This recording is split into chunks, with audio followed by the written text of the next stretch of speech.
Hello friends, my name is Shayla and today I am here to wrap up the first half of the reading month of February for you. This will essentially be from February 1st to February 12th. I did read quite a bit in that amount of time. I ended up having a lot more time to read and I read several volumes of manga which I fly through, and so here we are ready to dig into all of that. Sorry this video is a little bit delayed.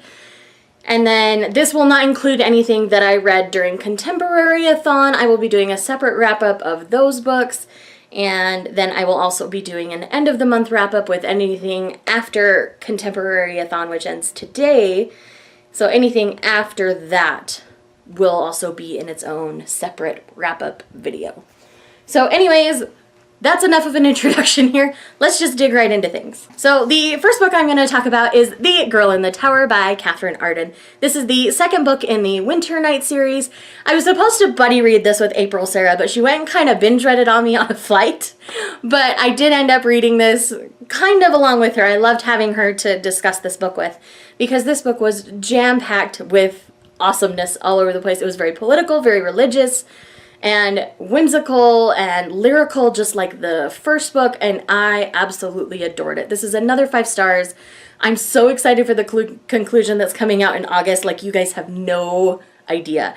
April and I have already planned to read the last book in the series together because we're both like pre-ordering it. I've already pre-ordered mine, so I know that I will absolutely adore it just because I really have enjoyed Katherine Arden's writing. The Bear and the Nightingale is nominated for the Booktube SFF Awards. I will leave the shortlist down below. I don't know whose video I'll leave. I'll leave somebody's, like, I follow a bunch of the people who are involved with the Booktube SFF Awards. So I'll leave somebody's link down below so you guys can go see what the shortlist is. And Bear and the Nightingale's on there twice. It is so well deserved, but Girl in the Tower I think was a little bit better than Bear and the Nightingale. I'm not saying a lot because I loved Bear and the Nightingale. So check out Bear and the Nightingale and Girl in the Tower if you haven't. Since this is a second book in the series, I'm not going to give a huge synopsis of this, but essentially we follow Vasilisa from her young age up through adulthood. And she is a young woman who is in touch with all of the spirits of Russian folklore in her little village connected to the wood, and she has a connection to a frost demon, and it is just all sorts of goodness. Like, it's so hard for me to describe this book without spoiling things for you, so I'm just gonna let you guys go and check that out. I haven't personally done a review, but I know April has of Bear and the Nightingale, so I will leave hers linked down below for you as well. Next up is the audiobook that I've been working on for a while, and that is The Shadow of What Was Lost by James Islington. I really enjoyed this first book for the most part. Towards the end, there's a huge info dump to get you into the second book, and that I didn't necessarily appreciate. I would have just appreciated that in like a prologue of the second book as opposed to an epilogue in this book. But essentially in this story, we follow 3 main characters. We follow Weir, Davian, and Asha along their journey. Davian and Weir end up taking off after an ominous thing is told to Davian that he needs to take this box and it will guide him to where he needs to go. After that, he and Weir leave. After that, the school that they were staying at, the School for Magic, everybody in the school is killed except Asha. And it's kind of under suspicious circumstances that she survives. So from there, we get involved in this very politically charged world. It's politics, it's magic, it's all of the good things in an epic fantasy. I ended up giving this one 4 or 4.5 stars. I can't quite remember off the top of my head, but I am currently reading the second book and equally enjoying it. As long as you are prepared for the info dump at the end, I think you'll be okay. So, but the info dump is super important, so don't skip it. But anyways, this is for fans of like the Stormlight Archive by Brandon Sanderson. He highly recommended this book if you were needing something in between Stormlight books. So if you're into epic fantasy at all, I would definitely check out The Shadow of What Was Lost. Next, we are going to do all 4 volumes of manga that I want to talk to you guys about. So here we go. First up, let's talk about an ongoing series that I've been reading and you guys are very familiar with. And I read volumes 3 and 4 of Full Metal Alchemist. This is actually volumes 7 through 12 in a regular sized manga. These are 3-in-1 omnibuses, and this story, both of these I'm pretty sure I gave 5 stars or 4.5. This story is so amazing on so many levels. And again, these are further in the series, so I can't necessarily tell you what's going on in them because of spoilers. But in this series, we essentially follow the Elric brothers, who commit a taboo in their form of magic called alchemy, where they try to bring their mother back from the dead. As punishment, Alphonse, the younger brother, ends up without his body. His soul is attached to a suit of armor, and Edward Elric is without his arm and his leg as punishment for the taboo that they created. So, anyways, all they're trying to do is get their original bodies back, and this is their journey to see if it's even possible to try to get them back. And it is beautiful and lovely, and it's full of amazing characters, amazing story, amazing plot. Oh, I just love Full Metal Alchemist, guys. Like, you guys are sleeping on this if you haven't read it. Next up is something that I was surprised to come across, and that is Orange Future by Ichigo Takano. As you guys know, I madly love the original Orange series. So what this little secondary series to Orange is we're following a different character's perspective. We follow the perspective of a boy named Sua, who is in the group of friends that got the letters, and about how this is essentially what would have happened if the things that happened in Orange didn't happen. It's kind of how, I don't know how to describe this without spoiling the original series. So I will leave a link to my reviews of the original series down below. There's going to be lots of links down below this time. But you guys, I ended up really loving this. I ended up giving it 4 stars. I didn't love it as much as I loved the original series, but I do think Ichigo Takano, I like his storytelling style. I like his artistic style. So I'm excited to see where this goes, because there's going to be a 7th volume, because he calls this volume 6. So there will be another volume in this Orange Future story. So I'm excited to see what that will bring us. And I am also just really excited about the fact that he's revisiting this story. I liked how the original Orange series concluded, but where we're following different perspectives, I almost feel like it's a different story, and I really enjoy it for that. And last up in the manga category of this is Kitchen Princess Omnibus number 4. So this concludes the Kitchen Princess series, and I have to say that I ended up loving it. This is like a cheesy shoujo like manga. That's exactly what this is. It is light, it is fluffy, it is romantic, and you know, it's not anything mind-blowing, earth-shattering at all. But I loved how this played out. I ended up giving it 4 stars as well. The whole series as a whole got 4 stars. I do plan on filming a full review of this series soon, so I'll have you guys looking forward to that. And as soon as it's uploaded, I'll try to leave a link down below. All right, let's get back to some regular books. Next up, I have Dear Penpal by Heather Vogel Frederick. So these are cute little mother-daughter stories that usually involve a little bit of romance. The series involves a mother-daughter book club, so it's moms and their daughters who get together and read a classic novel over the period of a year. And it's how that book ties into what's going on in their lives. The book chosen for this year, they usually take a year's worth of time.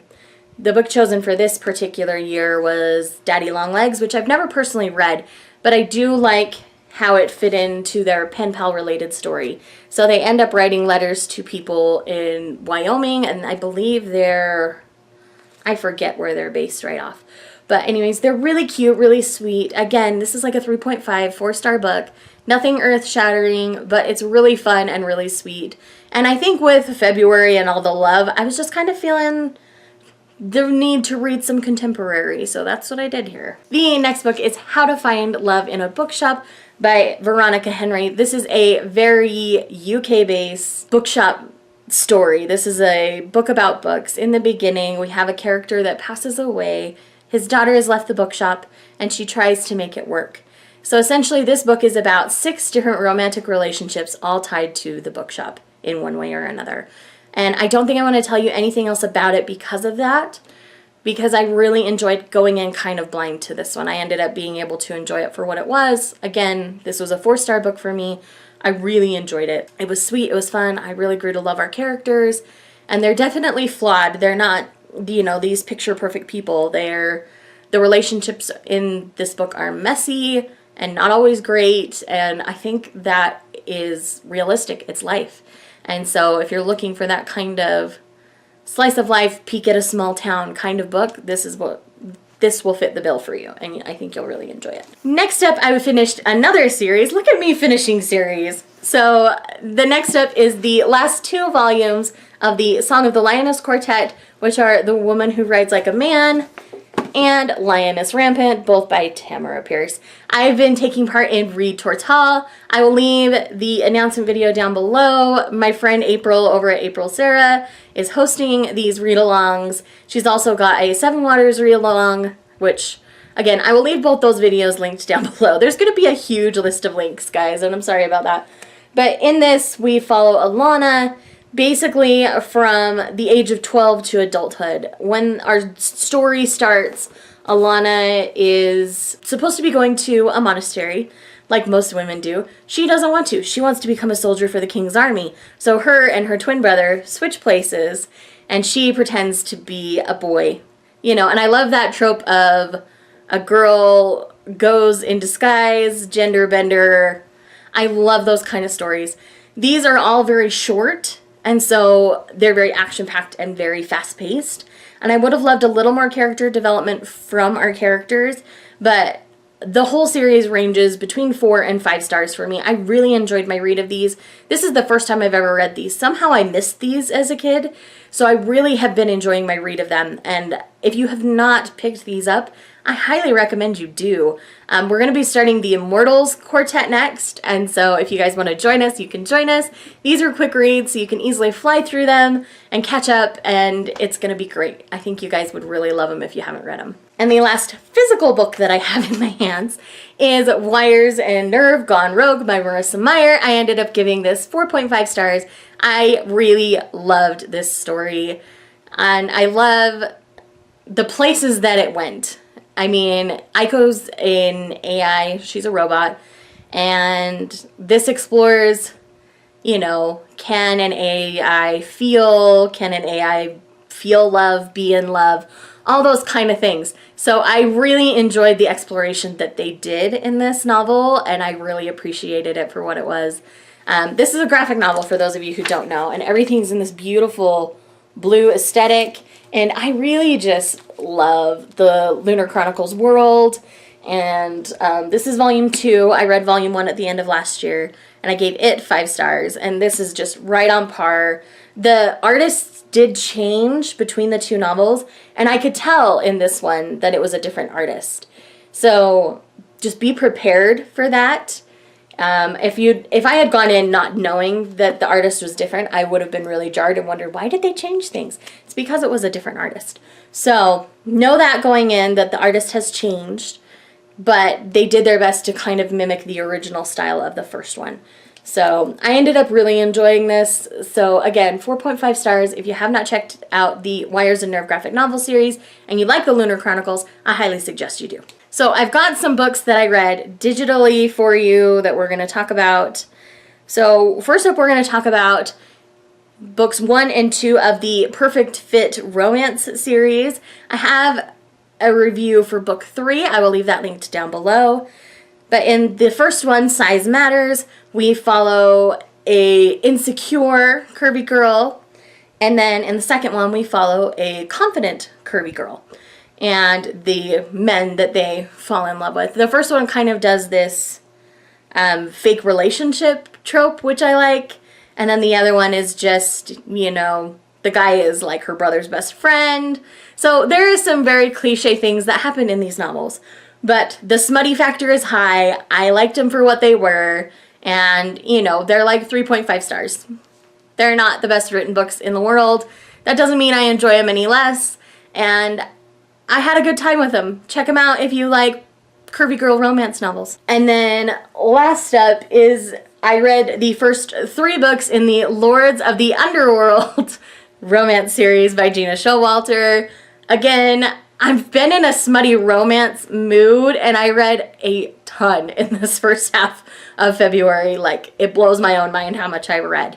So, anyhow, in these 3, we're following immortal men who have been inhabited by demons and the women that they fall in love with.